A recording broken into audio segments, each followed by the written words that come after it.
नमस्ते दोस्तों, आपका मेरे चैनल में एक बार फिर से वेलकम है। और जैसे अभी मार्च का महीना चल रहा है और इस महीने के बीच में हमारे जो परमानेंट पौधे हैं, जो सारा साल हमारे गार्डन में रहते हैं और फूल उनके ज़्यादातर गर्मी में पाए जाते हैं, उनका सीज़न आ गया है। और इनके लिए हमें कुछ चीज़ें करनी हैं क्योंकि अभी ये अच्छे तरीके से जाग गए हैं और अभी इनकी ग्रोथ शुरू हो जाएगी। ग्रोथ शुरू होने से पहले हमें जो पुरानी ग्रोथ है या पुराने पत्ते हैं, जो गले सड़े पत्ते हैं, वो निकालने पड़ेंगे। और इसीलिए आप मेरे पौधे देखें, इनमें आपको फ़र्क नज़र आ रहा होगा, बहुत सारे पत्ते इसमें से मैंने निकाल दिए हैं। और जो भी जो स्टेम थी, जो कटिंग वगैरह मैंने इसकी करी है, जो जिस गमले में है उसके हिसाब से ये अच्छे तरीके से बुशी हो सके। तो इस बीच में दोस्तों ये काम आप कर लीजिएगा। अगर आप अभी नहीं करा है आपने तो थोड़ा सा लेट हो गए हो, फिर भी अभी आप जल्दी से कर लीजिएगा क्योंकि प्रूनिंग वगैरह मार्च में हो जानी चाहिए या अप्रैल के पहले 10 दिनों में। अगर आपके यहाँ पे थोड़ा सा अभी मौसम ठंडा है जिसके साथ इनकी ग्रोथ में कोई भी देरी ना आए, जब एक बार प्रूनिंग हो जाए, आपने पत्ते वगैरह निकाल दिए हैं, तो आपका प्लांट कुछ ऐसा दिखेगा। तो आपने क्या करना है, सबसे पहले खुरपे के साथ जो ऊपर वाली लेयर है, जो मिट्टी है ऊपर वाली, उसको अच्छे तरीके से निकाल लीजिएगा। निकालने का मतलब है ऊपर वाली जो सॉइल है उसको सॉफ्ट कर लेना है। जो टॉप सॉइल है इसमें हम फर्टिलाइज़र वगैरह डालेंगे और आप देखेंगे कुछ पौधे जिनकी ग्रोथ वाकई बहुत अच्छी चल रही है, तो उनकी जो रूट्स हैं ऊपर बिल्कुल रूट बाउंड हुई होंगी, उनको आप रीपॉट कर सकते हैं पौधे को। पर मैं इस बार नहीं कर रहा हूँ, तो आप उनको निकाल दीजिए। कोई भी पौधे में कुछ ऐसा कुछ होगा नहीं क्योंकि वो जो रूट्स हैं वो ऊपर ऊपर हैं, जो मेन रूट्स हैं वो नीचे रहती हैं। उसके बाद आपने सबसे पहले क्या करना है, अगर आपके पास पोटाश है, पोटाश अगर आप नहीं इस्तेमाल करना चाहते, केमिकल आप नहीं करते हैं, तो केवल जो केले के छिलके रहते हैं उसको सुखा के उसका पाउडर बनाइए। 1-2 चम्मच आपने 10 इंच एक गमले के लिए लेना है। मैंने यहाँ पे 1-2 ग्राम जो पोटाश है वो अच्छे तरीके से जड़ों के आसपास मिक्स करके मिट्टी में डाल दी है। और उसके बाद हम डालेंगे सबसे ज़रूरी चीज़, वो है वर्मी कंपोस्ट या गोबर की खाद। वर्मी कंपोस्ट या गोबर की खाद दोस्तों बहुत ही ज़्यादा कॉमनली पाई जाती है और इनको पता नहीं क्यों बहुत ज़्यादा नज़रअंदाज किया जाता है कि इसके साथ कुछ ऐसा नहीं होगा। पर वर्मी कंपोस्ट हो गई या गोबर की खाद रहेगी, आप कोई भी नर्सरी में चले जाइए, सबसे ज़्यादा पहले माली यही कहेगा कि आप ये चीज़ डालें।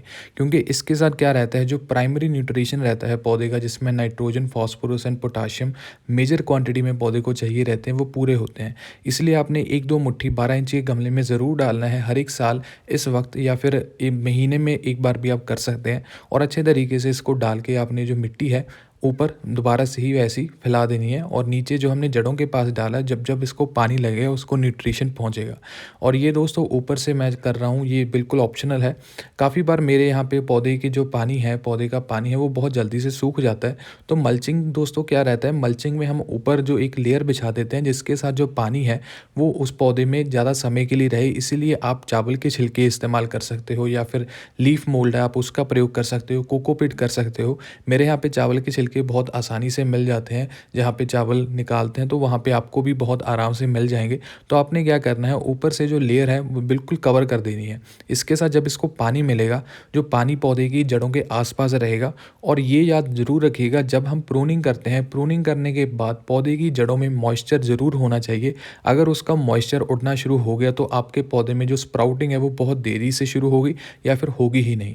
तो इसीलिए मॉइस्चर मेंटेन करने के लिए मल्चिंग ज़रूर कर लीजिएगा, जिसका आपको बहुत अच्छा फ़ायदा होगा गर्मी में स्पेशली।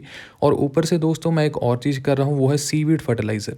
जो सीवीड फर्टिलाइज़र रहता है इसमें बहुत सारे माइक्रो न्यूट्रिएंट्स पाए जाते हैं जो बहुत ही कम मात्रा में हमारे हर एक पौधे को चाहिए रहते हैं। तो इसका मैंने क्या किया है, 2 से 3 ml लिया है 1 लीटर पानी में मिक्स करके। हम इसमें आधा लीटर डाल सकते हैं, 200 ml के आसपास भी आप डाल सकते हैं। ये बिल्कुल ऑर्गेनिक कंपाउंड रहता है। अगर आपको ये चाहिए तो आप अमेज़न से ले सकते हो या फिर आसपास कोई भी नर्सरी में जाएँ, वहाँ पे शायद आपको ये मिल जाएगा। तो ऊपर से हम इसको डाल देंगे। और इन दोस्तों चीज़ों को डालने के बाद आपने अपने पौधे को पूरी धूप में रखना है।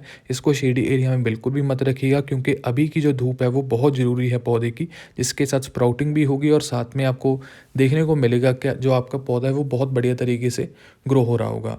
और इसके रिगार्डिंग दोस्तों आपको मैं एक चीज़ और बताऊंगा, जो सीवीड फर्टिलाइज़र है ये फूलों वाले पौधों में भी बहुत अच्छा जो रिज़ल्ट देता है, क्योंकि मैंने अपने खुद के पौधों में इस्तेमाल करके देखा है। तो मैं इसको अभी दूसरी बार यूज़ कर रहा हूँ, जिसके साथ मुझे रिज़ल्ट बहुत बढ़िया मिला है। और आप देख सकते हो जहाँ जहाँ से भी हमने कट लगाया है वहाँ से जो स्प्राउटिंग अभी शुरू हो रही है ये और ज़रा अच्छे तरीके से होगी, क्योंकि अभी इसको सभी चीज़ें, खाद वगैरह, न्यूट्रिशन वगैरह जो भी हमारे पौधे को चाहिए रहता है नए सीज़न में आने के लिए, तो वो हमने दे दिया है। और अभी इसकी ग्रोथ होगी तो आपको ऐसी जगह पे रखें जहाँ पे अच्छे तरीके से जो इनको धूप मिले।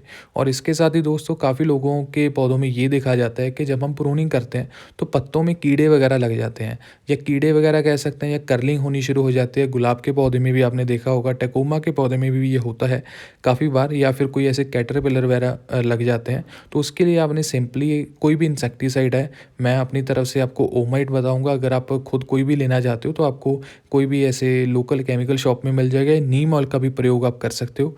उसको बढ़िया तरीके से मिक्स करके तो आप अपने पौधे के ऊपर स्प्रे कर सकते हैं। इसके साथ दोस्तों क्या रहेगा, जब भी आपके पौधे की बहुत ही नई ग्रोथ शुरू होती है, वो बहुत ज़्यादा अटैक होता है उसके ऊपर, इंसेक्ट उसको खाते हैं। तो इसीलिए इसके स्प्रे करने के साथ उस पे इंसेक्ट नहीं आएँगे, जो ग्रोथ है आपके पौधे की बहुत बढ़िया तरीके से मेंटेन रहेगी। तो ऐसे आप स्प्रे कर दें, ये 2 बार करें, जैसे 10 दिन में पहली बार कर दें, 20 दिन जैसे 10 दिन हो जाएँ उसके बाद एक बार और कर दें। 20 दिन में 2 बार करने के बाद आपके पौधे की ग्रोथ शुरू हो जाएगी। उसके बाद बहुत कम चांस रहते हैं कि आपके पौधे पे कोई और इंसेक्ट लगे। तो इसके लिए ये 2 बार आप ज़रूर प्रयोग करिएगा। इसके अलावा दोस्तों कोई भी आपके पास परमानेंट प्लांट अभी है जिसकी रिपोर्टिंग करनी बाकी है, वो भी आप कर लीजिएगा। हर एक पौधा जो परमानेंट प्लांट रहता है उसको 12 इंच के गमले में आराम से लगाया जा सकता है। अगर आपने न्यू प्लांट लिया है जो बहुत छोटा है, जो आपको नर्सरी से मिला है, जिसकी जो एज है 6 महीने से कम है, तो उसको 8 इंच के गमले में लगाइएगा, जिसके साथ आपको ग्रोथ बहुत बढ़िया मिलेगी। तो ये दोस्तों कुछ चीज़ें हैं जो मैंने आपको बताई हैं। आई होप आपको ये वीडियो पसंद आई होगी, और इनमें से कुछ किसी भी चीज़ के बारे में अगर आपको दोबारा से जानकारी चाहिए, डिटेल में चाहिए, तो वो मुझे कमेंट सेक्शन में बता सकते हैं। So thank you for watching and please do subscribe to my channel.